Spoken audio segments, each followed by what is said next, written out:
Hey John, wanna play Pokemon Go? I heard there's a Zapdos on Fort Island.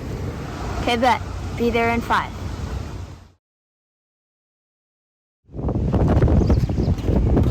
Hello Zach. Hello John. Ready to go catch some Pokemon? Yep, let's go.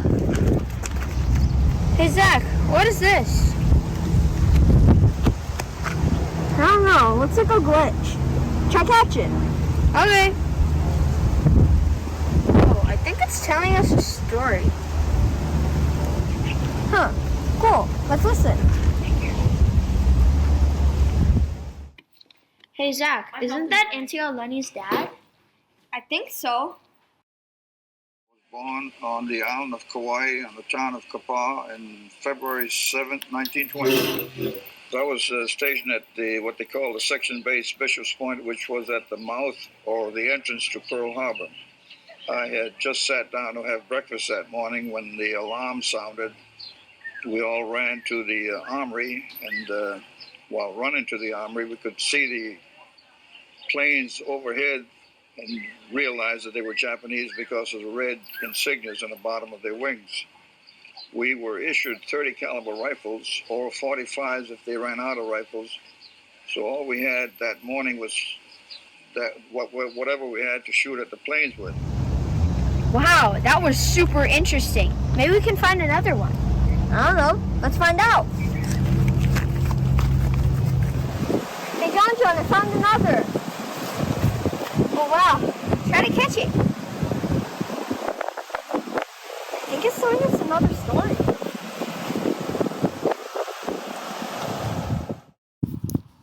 Hey Zach, isn't that Auntie Leia's mom?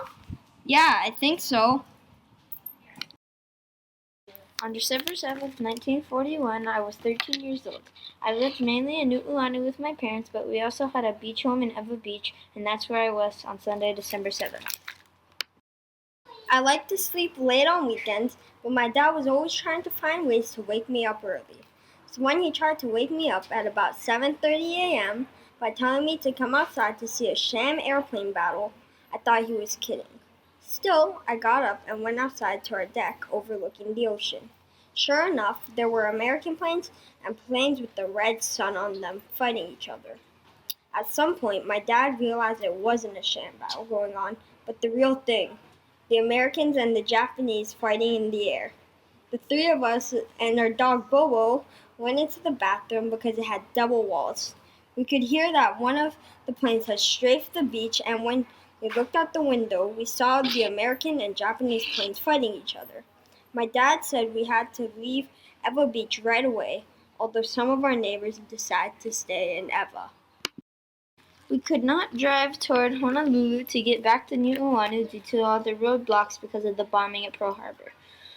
We had to drive all the way around the island. As we drove, we saw that Schofield Barracks, Wheeler Field, and Haleiwa Airstrip were bombed. From Kaneohe and Kailua, we could see lots of smoke coming from the Marine base.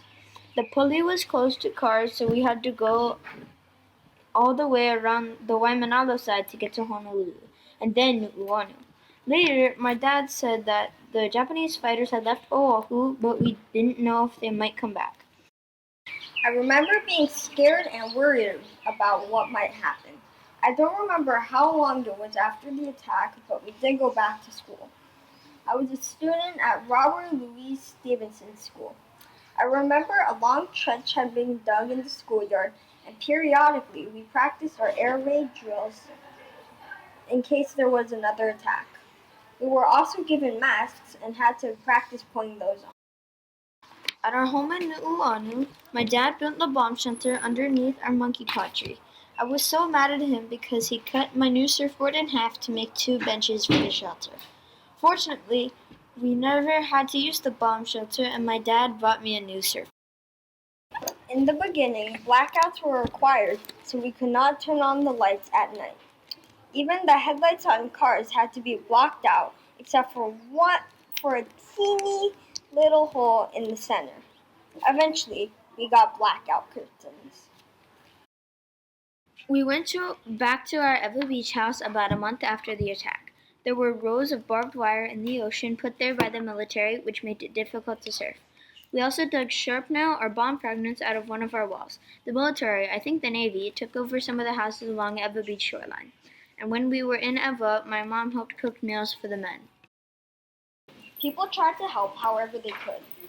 My dad worked for the city and county of Honolulu and was sometimes called upon for guard duty.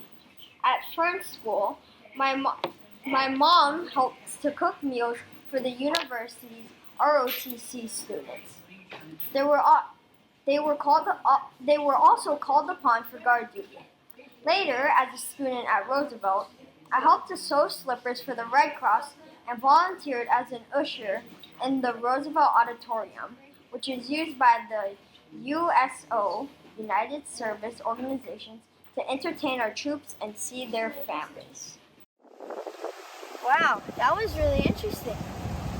It must have been scary during the bombing. And not knowing when you're going to return to your home. Yeah. Hey, Zach, I found another one. I think my phone is being hacked or something. Oh, you should try and click on it. Okay.